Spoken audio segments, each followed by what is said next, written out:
Welcome to Faith and Freedom. For the next few minutes, we hope to inform, inspire, and encourage you as we discuss legal victories and challenges to your fundamental freedom and religious liberties. Faith and Freedom comes to you from Liberty Counsel, a civil liberties education and legal defense organization. Join us now as Matt Staver, founder and chairman of Liberty Counsel, explains the latest legal issues all across this country. In the courtrooms of America, Liberty Counsel is winning the battle for your constitutional freedom. At the advice of the Department of Education, baby Jesus gets put in the closet. I am Matt Staver, founder and chairman of Liberty Counsel. Joining me is Matt Barber, vice president of Liberty Counsel Action. Matt, this case comes out of the Panhandle of Florida in Jackson County, which is a conservative county in the Panhandle of the state of Florida. And it is involving the Cottondale Elementary School. They've had a nativity scene and other Christmas decorations up for many years, which include a wide variety of displays, including the nativity scene. But now what ultimately happened is the principal says that the Department of Education came in and talked to the officials about the so-called legalities of religion in the school system and the separation of the two, according to her statement. And consequently, they have removed, at the advice of the Department of Education, the nativity scene from their display of the holidays and Christmas. Unbelievable, Matt. You know, this is the Obama Department of Education coming in, intentionally spreading misinformation. I say intentionally because they know better. They know what the law says. So this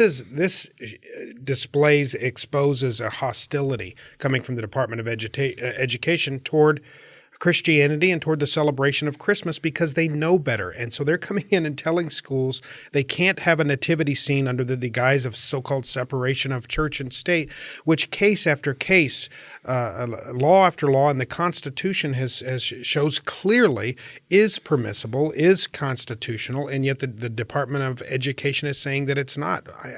You can't even figure out what gives here. No, and why would the Department of Education be coming in to give this kind of advice? But this is obviously revealing that the Obama administrations and the Department of Education is coming in through these different state and maybe even federal Department of Education, and they're giving this advice about the nativity scenes, which is wrong.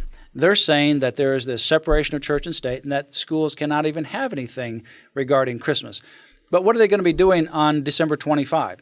If they look at their calendar, they're going to be closed, and the calendar is based on a state law and a federal law that says that day is not a holiday, but it's Christmas.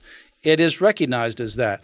They can clearly celebrate Christmas, and certainly they can have a nativity scene along with the display of other secular symbols of the holiday, which in fact is what they've done. They've got Frosty the Snowman, and they've got other things there as well as part of their holiday displays, but they also have had historically the baby Jesus, which is certainly permissible. The Supreme Court, in fact, has addressed this over a couple of times. And for a government like a school to display a nativity scene, it's perfectly permissible to have baby Jesus and Joseph and Mary there, as long as within the context you have other secular symbols of the holiday, like Santa Claus, Frosty the Snowman, the Christmas tree, or whatever.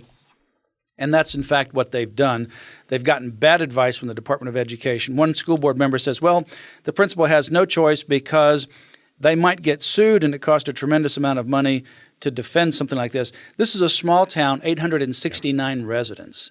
Now, Liberty Counsel is involved contacting the school, trying to let them know that the advice they got was wrong, and we'll stand beside them 100% and defend them in the event of some controversy. But this is bad advice coming from the government. Well, the school principal, Brenda Jones, I think she captures this as a tactic that the ACLU has used for years of giving schools and representatives of municipalities and so forth bad information, then threatening them with a lawsuit. They don't have the funds to defend a lawsuit, and so they just fold. Principal Brenda Jones here, she said that, quote, "We decided that we would just not put the nativity scene on campus because that's the path of least resistance. They're afraid they're going to be sued, afraid they're going to lose, but the reality is that they have every right to put a nativity scene on campus, as you just explained. And so the Obama administration, not surprisingly, being of like mind, of the secular humanist mindset, has adopted the position of the ACLU and is going out affirmatively, going into school districts and giving them bad information in order to push an agenda. It really is just unbelievable. Yeah, they have Frosty the Snowman, Santa Claus, but baby Jesus is not there anymore. Baby Jesus is now stuffed in the closet. What an irony at this time of year where Jesus gets put in the closet. And in California, where we're litigating out there, they're wanting to make homosexuality the preferred method or topic of counseling discussions. Yeah. But anything contrary to that would be banned.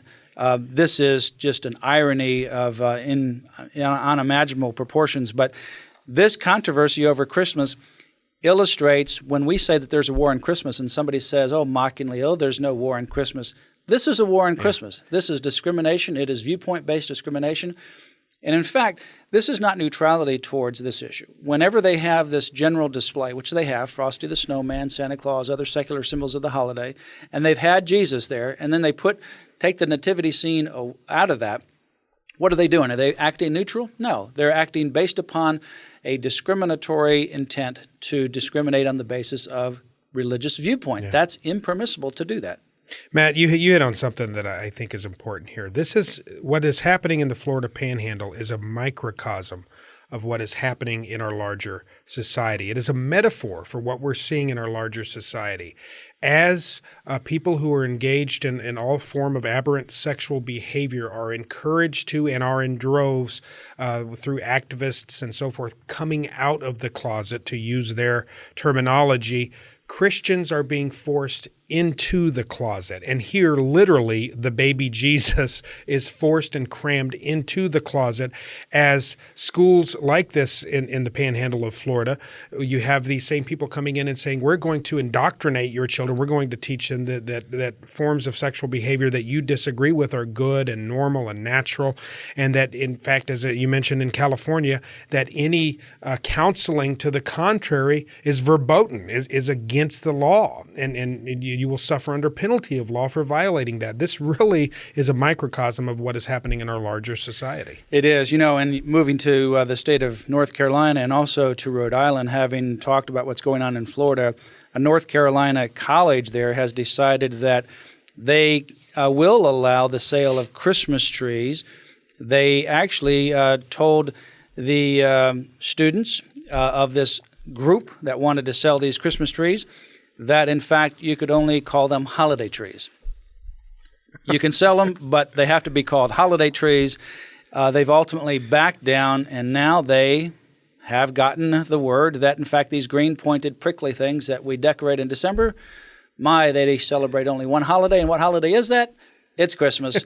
And so they've actually woke up. They can sell Christmas trees now in North Carolina. But the governor of Rhode Island now still doesn't understand what those green pointed prickly things are that we decorate in December, and he is doing a holiday lighting ceremony, not a Christmas tree lighting ceremony, saying that he does not want to offend anyone. Yeah, last I checked, and unless something has changed, please tell me, but the federal government and every state in the union on December 25th shuts down everything, all offices, and they celebrate an official federal holiday. It's not called holiday, it's called Christmas.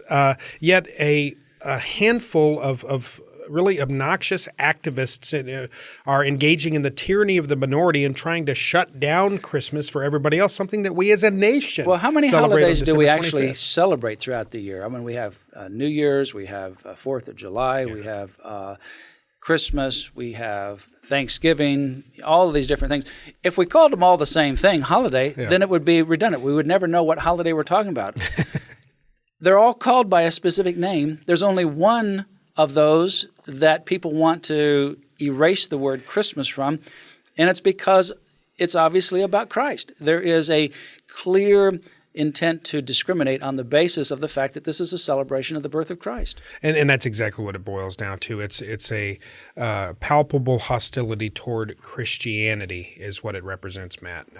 They say there is no war on Christmas. Every year we have more examples to talk about than we can possibly talk about.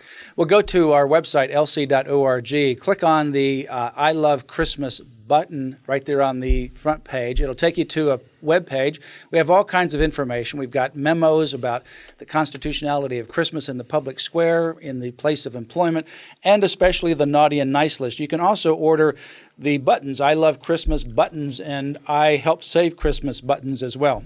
They're great conversation pieces as you go through your shopping days or just go to work. Put that on and celebrate the real reason for the season. Download the Naughty and Nice list. Let us know what you're seeing in these retailers when you're seeing the advertisements or when you're shopping. Make sure you let the retailers know why you're shopping there or why you're not. Go to Liberty Counsel's website today, lc.org. You have been listening to Faith and Freedom with Liberty Counsel. We hope that we have motivated you to stand up for your faith, family, and freedom. We can accomplish a lot when we work together. Get informed and get involved today. Sign up for our free monthly newsletter, The Liberator. We will send it out to you free of charge. Stay informed with our Liberty Alert email updates. Just click on the website at www.lc.org or call us at 1-800-671-1776. Tune in next time to learn more about your rights right here on Faith and Freedom.